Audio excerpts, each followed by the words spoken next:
El futbolista Joao Rojas fue el jugador más veloz en la historia de Cruz Azul, donde solo pudo demostrar un pequeño porcentaje de su tremendo talento. Acompáñame a descubrir la razón del por qué la máquina lo contrató y cómo le impidió llegar al siguiente nivel.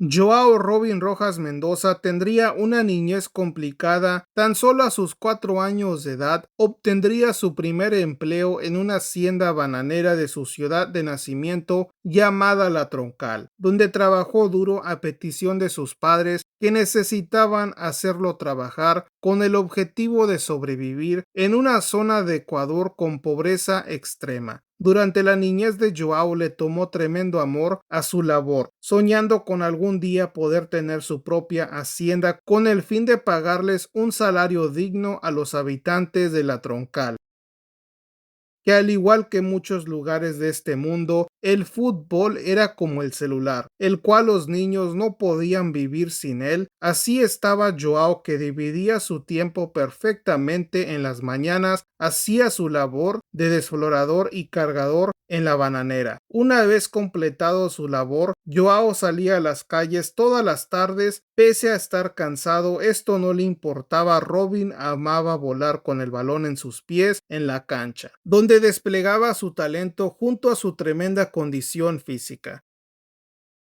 Mientras el ahora adolescente brillaba en el campo, su padrino Lucio Orellana observaba cómo su ahijado tenía el potencial de ser algo más que un trabajador de la planta. Esto lo llevó a buscar la forma de ayudarlo en su sueño de ser futbolista profesional. Tras muchos meses de intentar dar con una oportunidad, finalmente encontró dicha oportunidad a 5 horas de distancia en la ciudad de Ambato. En dicha ciudad, el club técnico universitario le haría una prueba que aprobaría el joven, que se incorporó a las inferiores del universitario. En el rodillo rojo, el adolescente continuó su vuelo. Rápidamente sería catalogado como una joya, que tras un año en el rodillo sería transferido al Emelec, que está ubicado en Guayaquil. El llegar a Emelec le cambió la vida a un Joao que en 2 años en el bombillo sería pieza fundamental de Jorge Sampaoli en el Campeonato Ecuatoriano 2010, donde los dirigidos por el técnico argentino lograron ser el puntero de la primera etapa, dándole medio boleto a la gran final. En la primera fase, Joao anotó 8 goles y en la segunda el ecuatoriano solamente contribuyó en 3 ocasiones. En esa segunda fase se definió por una batalla histórica entre el bombillo y los universitarios, que se llevaron el primer lugar por tan solo un punto, que les otorgó acceso a la final ante el Emelec de Joao Rojas, que nada pudo hacer en el juego de ida, donde Liga de Quito obtenía 2 goles de ventaja. Para la vuelta, en el estadio George Capwell, donde los locales se quedaban a un gol de igualar el global.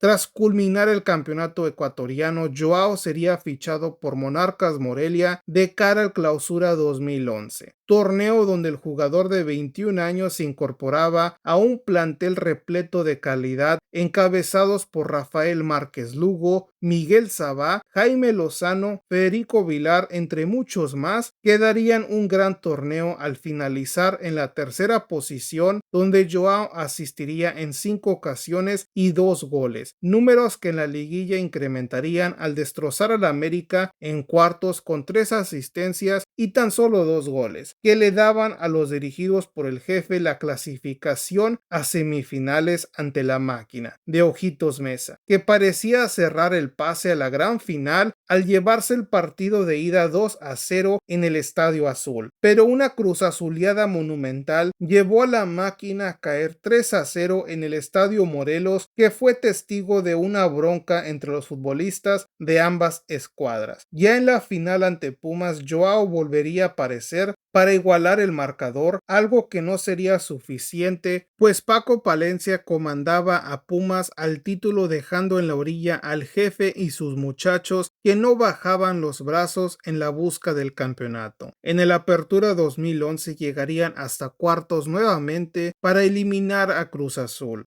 Posteriormente, en semifinales, por posición en la tabla, se quedaba nuevamente en la orilla ante el Santos Laguna.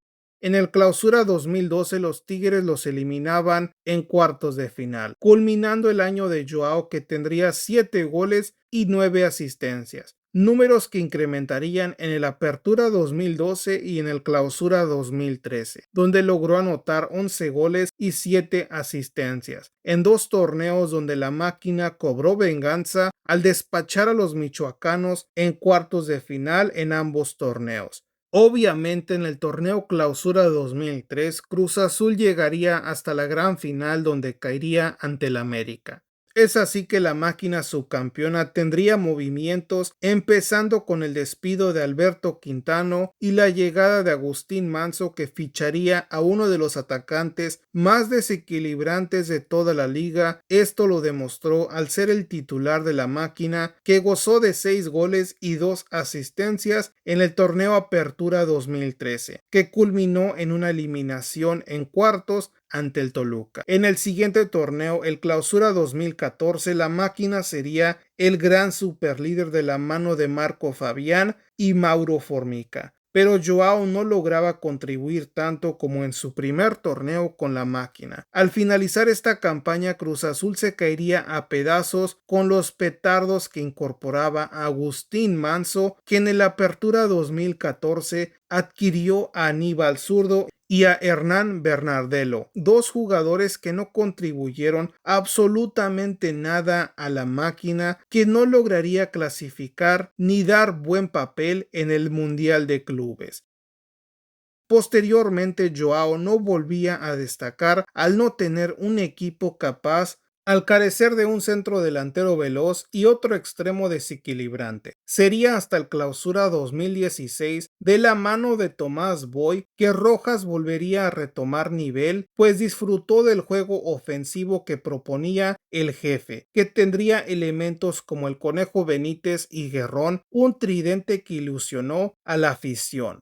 Pero Jofre Guerrón sería intrascendente, mientras que el Conejo se iría apagando junto con el equipo, que decayó aún más en el Apertura 2016, pese a un gran desempeño de Joao Rojas, que sus destellos le darían 12 puntos de 19 que obtuvo la máquina en un torneo que le costó la chamba al jefe Boy. El despido de Tomás significó que la máquina estaba en busca de un nuevo estratega. Es aquí donde Yayo de la Torre contrataría a Paco Gémez. El español sería el nuevo director técnico de Cruz Azul de cara al Clausura 2017. Pero no solamente se incorporaría Paco Gémez a Cruz Azul, y es que Yayo de la Torre le incorporaba 4 refuerzos: Gabriel Peñalba, Ángel Mena, Martín Rodríguez y un uruguayo que venía de Argentina como una verdadera estrella. Seguramente lo recuerdas.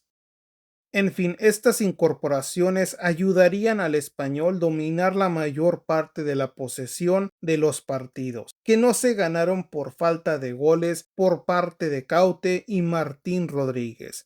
Pero ¿por qué solamente menciono a dichos futbolistas? Y es que Paco Gémez relegó a 2 elementos que venían de varios procesos con diferentes técnicos de ser constantes en el 11 titular de la máquina. El Conejo Benítez y Joao Rojas sufrirían de ser relegados a la banca. Es mi opinión que el Conejo Benítez obviamente no estaba teniendo un gran desempeño con Cruz Azul, pero al menos demostraba más cualidades que Caute, que jamás se adaptó a estar en Cruz Azul. Era intrascendente en los partidos que estaba disputando con la máquina, tal como Martín Rodríguez, un chileno que llegaba con mucha promesa, mucha anticipación, tal como había llegado Joao en el 2013. Pero a diferencia de Joao, el chileno Martín Rodríguez desplegó 0 talento en la máquina. No logró ni llegar a 10 goles en su etapa como Cruz Azulino. Una verdadera vergüenza fue el torneo que tuvo iniciando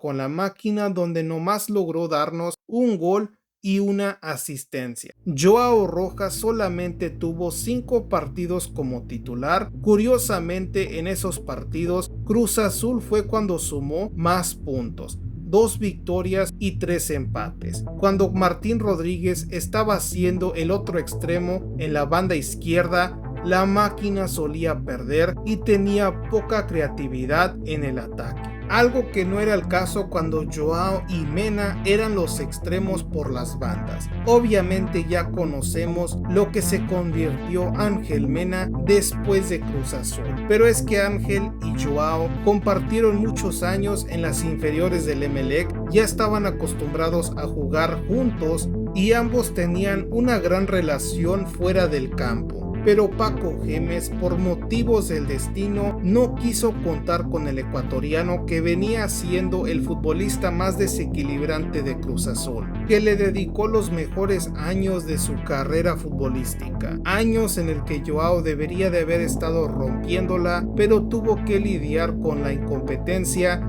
de Agustín Manso de rodearlo de futbolistas capaces de ayudarlo en el ataque. Mariano Pavone, Roque Santa Cruz, Conejo Benítez, Guerrón, entre muchos más, se quedaron extremadamente cortos con la categoría de un Joao que cuando tuvo su mejor torneo con Tomás Boy después de varios años de no destacar, contrataron al español que lo terminó relegando, seguramente porque estaba planeando traer a Edgar Méndez. Pero es así como Joao Rojas se decayó tremendamente en Cruz Azul. Posteriormente se fue a Talleres de Córdoba, donde dejó un buen sabor de boca con los argentinos. Esto le otorgó ser fichado por el Sao Paulo, donde dejó buenos torneos, hasta que una grave lesión le arrebató su mejor cualidad, que es su velocidad. Al día de hoy está desplegando sus últimos años de su carrera en el fútbol peruano. ¿Qué hubiera sido si Joao Rojas hubiera tenido fichajes de categoría en su etapa en Cruz Azul? Que para conocer dichos fichajes y entender más sobre ellos tendrás que ver este video.